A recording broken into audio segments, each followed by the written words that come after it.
Olá, sejam bem-vindos ao Livros para a Vida. Fiquem agora com O Sobrinho do Mago, capítulo 3, Um Bosque entre Dois Mundos. Tio André e o estúdio sumiram imediatamente. Por um momento tudo ficou turvo. Diggory conseguiu ver uma suave luz verde vindo de cima e a escuridão embaixo. Não parecia estar apoiado em coisa alguma. Nada o tocava aparentemente. Acho que estou dentro d'água, pensou. Ou debaixo d'água. Levou um susto, mas percebeu em seguida que estava sendo levado para cima. De súbito viu que tinha chegado ao ar livre e que se arrastava para a relva da margem de um pequeno lago. Quando se firmou nos pés, notou que não estava pingando, nem respirando sem fôlego, como é de esperar que aconteça com quem tem estado dentro d'água. Suas roupas continuavam sequinhas. Estava à beira de um pequeno lago com uns 3 metros de largura, cercado por um bosque. As árvores ficavam tão próximas umas das outras que não podia ver o céu. A luz existente era a luz verde coando-se através das folhas. O sol em cima devia ser muito brilhante, pois essa luz verde era intensa e cálida. Não seria possível imaginar bosque mais calmo.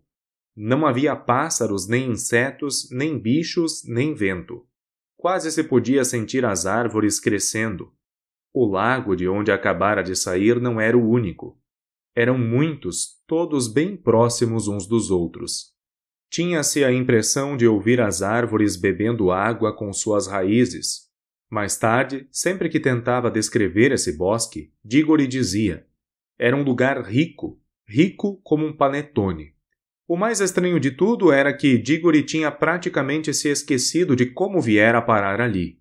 De qualquer modo, não se lembrava de Polly, de tio André, ou mesmo de sua mãe. Não estava assustado, excitado ou curioso. Se alguém lhe tivesse perguntado de onde você veio, provavelmente teria respondido: nunca saí daqui. Ou, como disse depois, não era um lugar onde as coisas acontecem. As árvores vão crescendo, só isso. Depois de contemplar o bosque por um longo tempo, Diggory notou que havia uma menina deitada ao pé de uma árvore, ali pertinho. Seus olhos estavam semicerrados, como se estivesse entre a vigília e o sono. Olhou-a por um bom tempo e nada disse, até que ela falou com uma voz sonhadora e satisfeita. Acho que já vi você antes. Também acho que já vi você, replicou Diggory. Está aqui há muito tempo? Oh, sempre estive aqui, respondeu a menina. Pelo menos, não sei, estou aqui há muito tempo. Eu também. Não, você não. Acabei de ver você saindo daquele lago. Acho que você tem razão, disse Diggory com ar espantado. Tinha me esquecido. Ficaram em silêncio por muito tempo. Escute, disse depois a garota. Será que já não nos encontramos antes? Tenho a impressão, é como se fosse um quadro na minha cabeça, de um menino e de uma menina iguaizinhos a nós dois, vivendo num lugar muito diferente daqui. Talvez não passe de um sonho. Também acho que sonhei a mesma coisa, afirmou Diggory. Sonhei com uma menina e um menino, vizinhos, e tem também umas vigas por onde os dois caminham. Lembro que a menina está com o rosto sujo. Não está confundindo?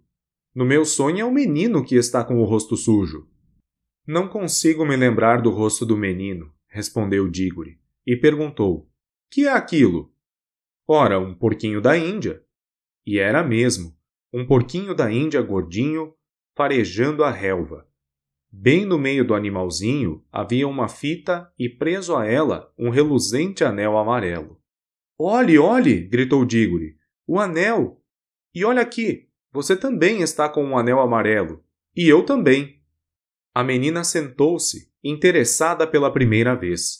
Ficaram olhando um para o outro de olhos muito arregalados, tentando captar alguma lembrança. E acabaram gritando ao mesmo tempo.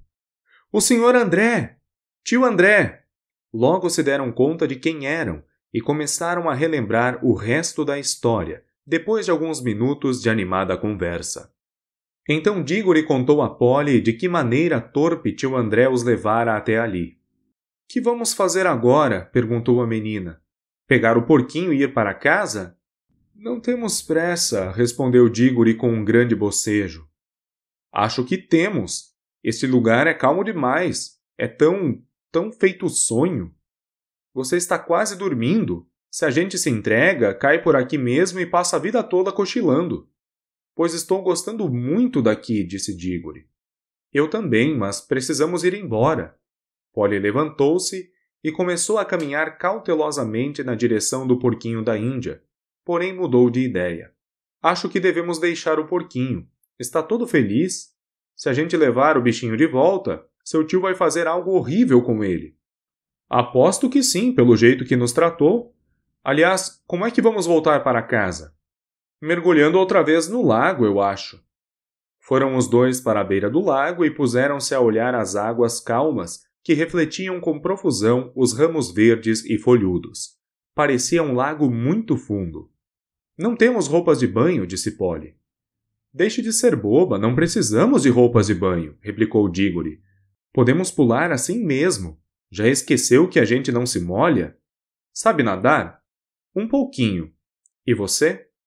Bem, mais ou menos. Acho que não vai ser preciso nadar, disse Diggory. Nós queremos ir para baixo, não é? Nenhum deles achava muito simpática a ideia de pular no lago, mas ninguém disse nada. Deram-se as mãos e contaram. 1, 2, 3, já! E pularam. Foi aquela pancada na água. Quando abriram os olhos, viram que ainda se encontravam de mãos dadas no bosque verde, com a água dando nos calcanhares. Parecia que o lago não tinha mais do que um palmo de fundura. Os dois saíram outra vez para a terra seca. Que é que está errado, ora essa?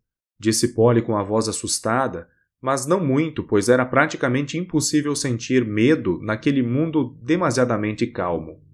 Ah, já sei, disse Diggory. É claro que não podia dar certo. Ainda estamos usando os nossos anéis amarelos que só valem para a viagem de vinda. É o verde que leva para casa. Precisamos trocar de anéis. Tem bolso? Ótimo. Ponha seu anel amarelo no bolso direito. Tenho 2 verdes. Olha aqui, um para você. Com os anéis nos dedos, voltaram para o lago, mas antes que tentassem novo mergulho, Diggory deu um suspiro que não acabava nunca. Oh! Oh! Oh! Que está acontecendo agora? Acabei de ter uma ideia genial. E os outros lagos? Não estou entendendo. Escute. Se podemos voltar ao nosso mundo mergulhando aqui, não é lógico que a gente deva ir para outro lugar pulando em outro lago? Imagine se há um mundo diferente no fundo de cada lago. Mas eu pensei que a gente já estivesse no outro mundo do seu tio ou no outro lugar, seja lá o que for. Você não disse... Não me chateie com o tio André, ora bolas. Acho que ele não entende nada desse lugar, pois nunca teve peito para vir por conta própria. Só falou de um outro mundo. Suponhamos que haja dezenas. Quer dizer, esse bosque é apenas um dos mundos? Não. Acho que esse bosque nem chega a ser um mundo. Não deve ser mais do que um lugar de passagem. Polly olhava intrigada. Não está vendo? Lembre-se do túnel.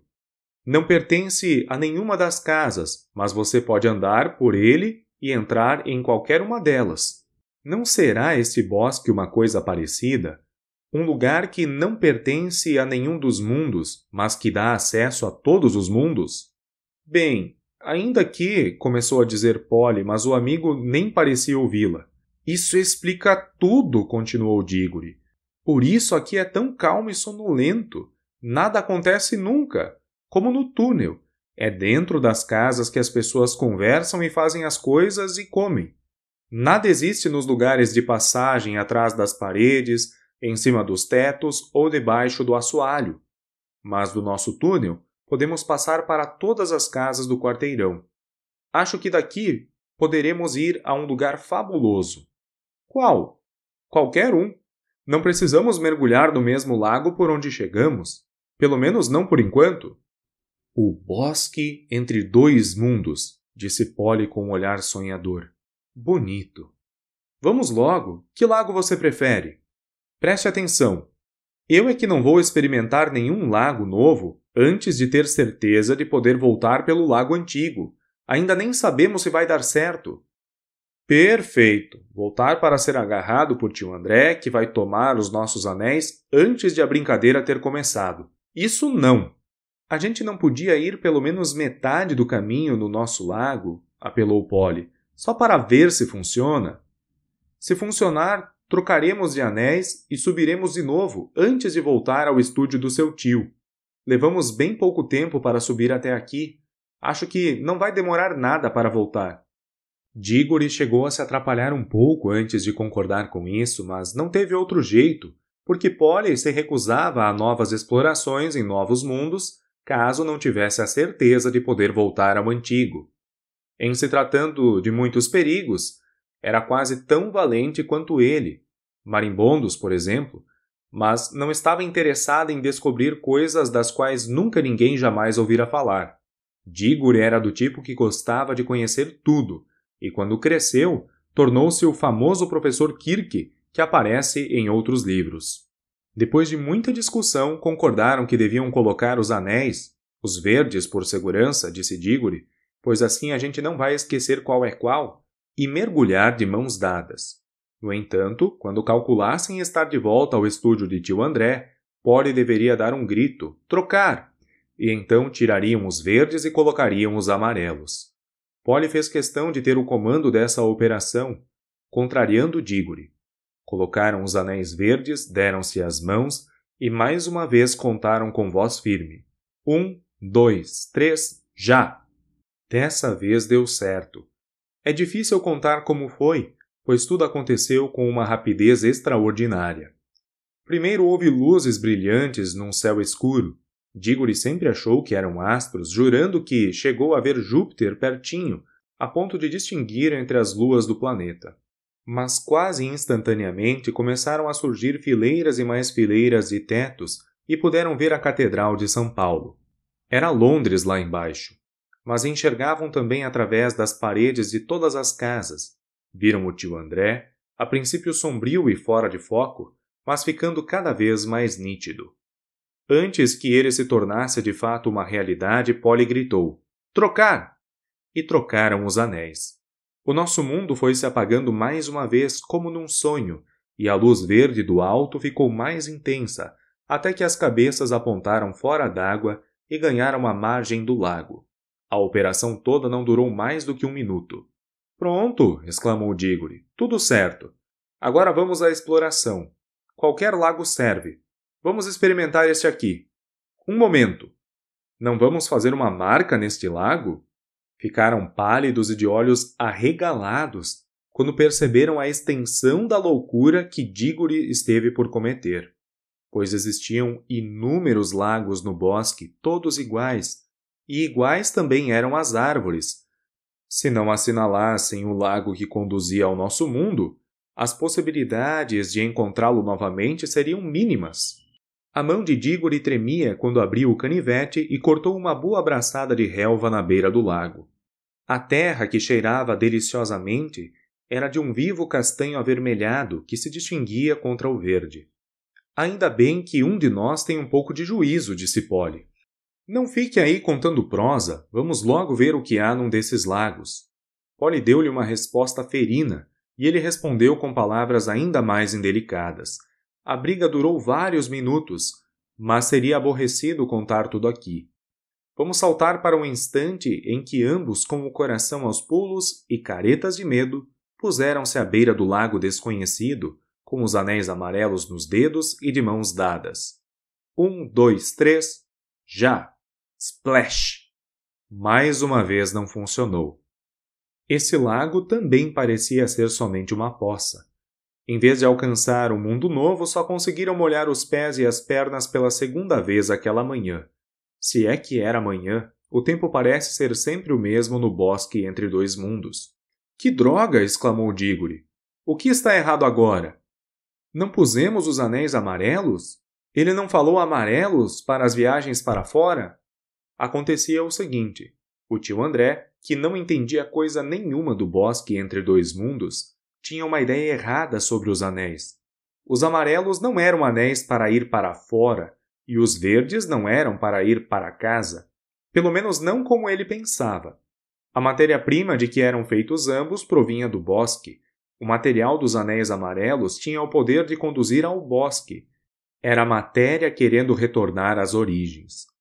Mas a matéria dos anéis verdes, pelo contrário, estava querendo evadir, sair de seu próprio mundo. Assim, um anel verde levava do bosque para um mundo qualquer.